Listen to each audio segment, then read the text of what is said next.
क्या हुआ आपके केसेस का? आपका काशी का केस सारे है, केसेस तो रोक संभल रखे का हैं। केस है। 12 दिसंबर 2024 को अचानक से सुप्रीम कोर्ट ने रोक लगा दी।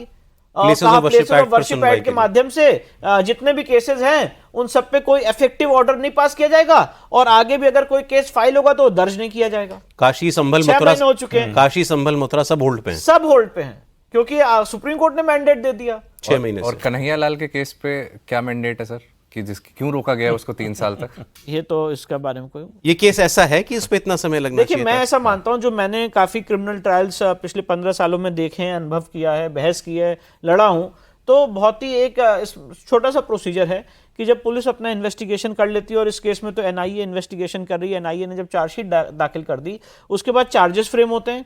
चार्ज फ्रेम होने के बाद अगर किसी आदमी को डिस्चार्ज की एप्लीकेशन देनी होती है, डिस्चार्ज की एप्लीकेशन देता है, उसके बाद एविडेंस शुरू होती है, और एविडेंस जैसी खत्म होती है उसके बाद 313 का स्टेटमेंट होता है, और उसके बाद फाइनल कोर्ट का फैसला आता है। इतनी सी ही प्रक्रिया है। और यहाँ पे तो ओपन एंड शट केस है, जहां पे ऑलरेडी वीडियो बना हुआ है, उसने खुद का उसका एडमिशन है, तो उसमें आज तक 3 साल से ट्रायल नहीं खत्म हो पाया। ये अपने आप में एक अलग विषय है। पर सवाल यह है कि आज जिस तरह से ये पूरा एक सिस्टम काम कर रहा है, इस सिस्टम के ऊपर भी सवाल उठाने की जरूरत है। मैं आपको बता रहा था ना कि इस फिल्म के खिलाफ जो लोग कोर्ट गए उसमें एक कन्हैया लाल की हत्या के मुख्य आरोपियों में से एक है। जावेद उस पर इल्जाम ये है उसकी उसने ये इन्फॉर्मेशन इन हत्यारों को दी कि कन्हैया लाल अब आ गया है, अपनी दुकान में है, स्पॉटर जिसको कहते हैं, स्पॉटर था वो। उसके कहने पर ही ये लोग फिर दुकान के अंदर गए थे। तो वो व्यक्ति, हम चलिए, वो जुडिशियल प्रोसेस चल रही है क्योंकि, और उसको बेल भी मिल चुकी है क्योंकि ऐसे सबूत नहीं मिले उसके खिलाफ, तो बट वो भी इसका एक जो है हिस्सा है। वैसे सर कोर्ट ने क्या कहा ये भी हम बात करें, क्योंकि हमने बहुत ज़्यादा जुडिशियल सिस्टम की बात की है। कोर्ट ने फिल्म के मेरिट डिमेरिट पर तो बात ही नहीं की है। बिल्कुल भी कोर्ट ने ये नहीं कहा कि इस फिल्म से कुछ हो जाने वाला था, खराब फिल्म है या भड़काऊ फिल्म है इसलिए इस पर रोक लगाई जाए। कोर्ट ने केवल इतना कहा है कि इनके पास, याचिकाकर्ताओं के पास रेमेडी का एक मौका है सेंट्रल गवर्नमेंट को अपील करने का, वो इनको अवेल कर लेने दीजिए, और 1 हफ्ते के अंदर केंद्र इस पर फैसला करे, तब तक के लिए फिल्म पर रोक लगाइए। भाई तो आप परिस्थितियों को भी तो देखेंगे कि फिल्म रिलीज होने से कितने घंटे पहले आप ये फैसला दे रहे हैं। उससे जो प्रोड्यूसर्स का, फिल्म बनाने वालों का, उसमें जिन लोगों ने काम किया है, जिसके साथ ये अत्याचार हुआ है, उन लोगों पर क्या असर पड़ेगा, इसके बारे में भी तो कोर्ट को सोचना चाहिए। कोर्ट ये क्यों नहीं कह सकता है कि 24 घंटे में जो है सेंट्रल गवर्नमेंट फैसला करके बताए, सेंसर बोर्ड आपका, उसने पास किया है, अगर इसमें कुछ गलत है जो याचिकाकर्ता कह रहे हैं तो फिर सेंसर बोर्ड क्या कर रहा था? 1 हफ्ते में क्यों? और सरकार क्यों? भाई कोर्ट ये भी तो कह सकता था फिल्म रिलीज होने दीजिए, सरकार 1 हफ्ते में बताए कि ये चलनी चाहिए कि नहीं चलनी चाहिए। अभी उनके एक एसोसिएट का, जो अपोजिशन के एक एसोसिएट लॉयर हैं, उनका ये बयान है कि जब तक कावड़ चल रही है तब तक इस फिल्म को रोक पढ़ा मैंने, कावड़ यात्रा तक इसको बैन कर दें। पर क्यों? आप यहाँ पे हम सब जानते हैं कि फिल्म में तो कॉमर्स इन्वॉल्व होता है ना। नहीं, ये तो मेरी भी समझ में नहीं आई। हाँ, तो मतलब ये इसको इतने टाइम के लिए रोक दीजिए, उसके बाद दंगे नहीं होंगे, अभी करेंगे दंगे हो जाएंगे, तो मुझे समझ नहीं आया कि उन्होंने ऐसा क्यों बोला। एक लेजिट लॉयर होके भी उन्होंने ये स्टेटमेंट पब्लिकली पास ऑन किया है, तो मुझे ये समझ नहीं आया। दूसरा, जो अमित जानी जी जो प्रोड्यूसर हैं इस फिल्म के, उनका जो नुकसान हो रहा है, क्योंकि ये फिल्म जो है वो थिएटर्स तक पहुंच चुकी थी, इसका कोड भी हर जगह सर्कुलेट हो चुका था। अगर फिल्म का कुछ नुकसान हो जाता है थ्रू पायरेसी और किसी भी चीज से, तो उसका जवाबदेही कौन होगा? ऑलरेडी ये फिल्म जो है टाइट बजट में बनी है, बहुत मुश्किल से ये रिलीज होने वाली थी। सेंसर बोर्ड के 50 कट तो हम सब जानते हैं कि इस फिल्म पे लगे हैं, तो ऑलरेडी ये बहुत मुश्किल से रिलीज होने वाली थी, और उस पे भी हॉल्ट लगा दिया गया, और हॉल्ट का कोई मुझे एक सॉलिड लेजिट रीजन नहीं पता चल रहा है।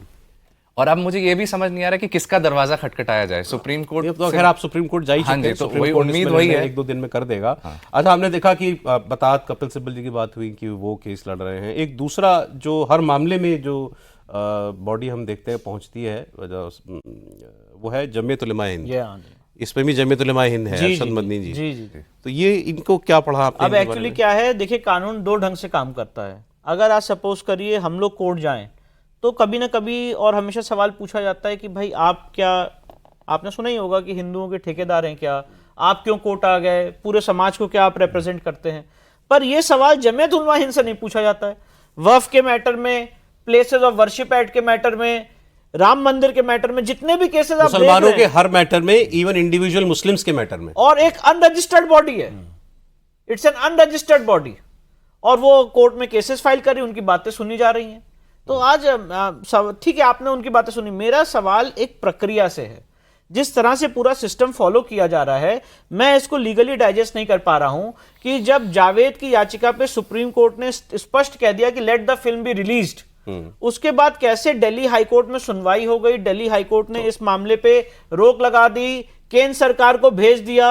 तो ये जो पूरी प्रक्रिया फॉलो हुई है, ये कहीं ना कहीं एक बहुत बड़ा वायलेशन सुप्रीम कोर्ट 2 दिन में शायद फिर सुनेगी। अब जो ऑलरेडी सुप्रीम अगर कोर्ट, मान लीजिए इन द मीन टाइम केंद्र सरकार इसमें कोई डिसीजन ले लेती है, तो फिर होगा कि सुप्रीम कोर्ट में आपकी एसएलपी इंफ्रक्चर्स हो गई, फिर आप हाई कोर्ट जाइए।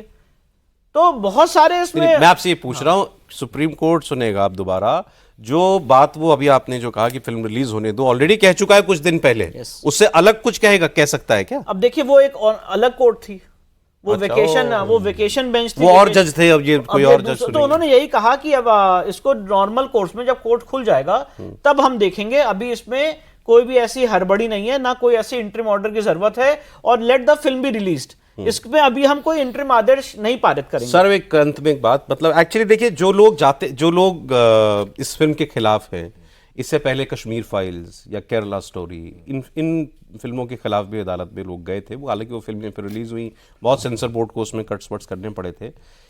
ये आरोप लगाया जाता है कि ये सरकार ऐसे लोगों को पेट्रोनेज दे रही है या बढ़ावा दे रही है जो ऐसे सेंसिटिव मुद्दों पर एक तरफा फिल्में बनाते हैं। ये आरोप है उनका, और ये उसी कड़ी में एक ये फिल्म भी है। तो वही तो एक लाइन में मुसलमानों के खिलाफ कुछ बनाओ, तो ये तो सुप्रीम कोर्ट का फैसला है ना कि लोगों को तय करने दीजिए। आपको लगता है कि ये फिल्म भड़काती है, ये फिल्म ऐसा करती है, ऐसा करती है, मत देखिए। फिल्म नहीं चलेगी तो क्या असर होगा उसका, किताब नहीं बिकेगी तो क्या असर होगा उसका। वही तो हम कह रहे हैं कि कोई एक स्टैंडर्ड होना चाहिए ना, हर मामले में वो लागू होना चाहिए। या तो हर फिल्म के बारे में आप ये कहिए कि हम उसकी रिलीज रोक देंगे, हाईकोर्ट तय करेगी पहले, हाईकोर्ट तय करेगी पहले, फिर सारे सुप्रीम वकीलों कोर्ट को तय दिखाया करेगा, जाएगा, सरकार के पास जाएगा, तब फैसला होगा।